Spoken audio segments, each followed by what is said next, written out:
former Northern Ireland Secretary, Peter Mandelson, who's campaigning for justice for the families of those who died at Omagh.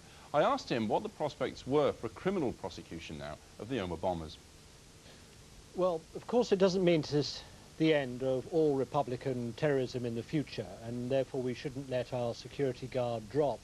But in my view, it's a very important body blow against the real IRA, and it strengthens the case and the possibility of bringing into court those terrorists who are responsible for the Omagh bombing itself, when so many people lost their lives, well, nearly 5 years ago. I'm wondering if, in terms of the actual case, evidentially, because I know you follow this very closely, evidentially we heard anything new. The judge was careful. He went out of his way to say there's nothing here to link the McKevitt case in itself to the planting of the Omagh bomb. Did you hear or see a whiff of anything new which made you think, aha, this is new, this is different?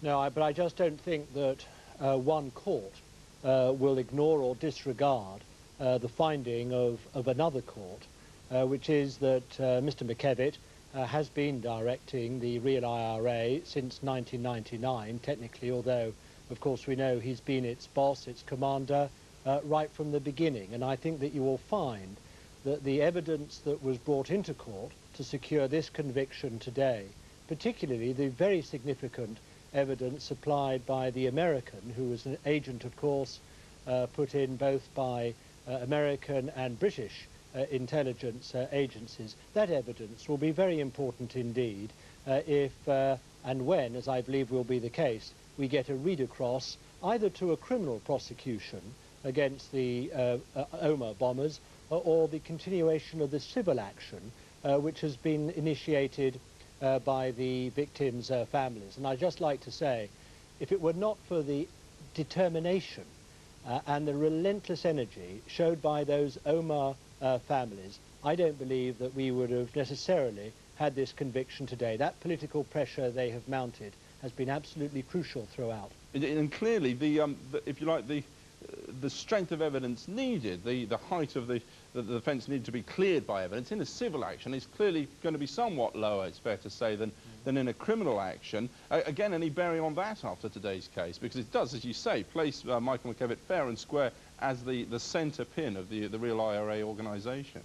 Look, there's plenty of evidence around, not just in relation to Mr. McKevitt, but all five individuals who have been named in the writ for the civil action. But I'd just like to make 2 points about this. I don't think it's any longer a question of evidence in relation to the civil action, and I think, incidentally, for the criminal prosecution as well, the evidence and the case has been strengthened as well. There are two things that both the British and Irish governments could do, and that is to assist the families who are behind the civil action with financial aid, both in terms of legal aid provided by the British government for the families in the way that in principle they're making available for the defendants, including Mr. McKevitt, but also the Irish government could help make available evidence for the civil action at much lower cost than is the case at the moment.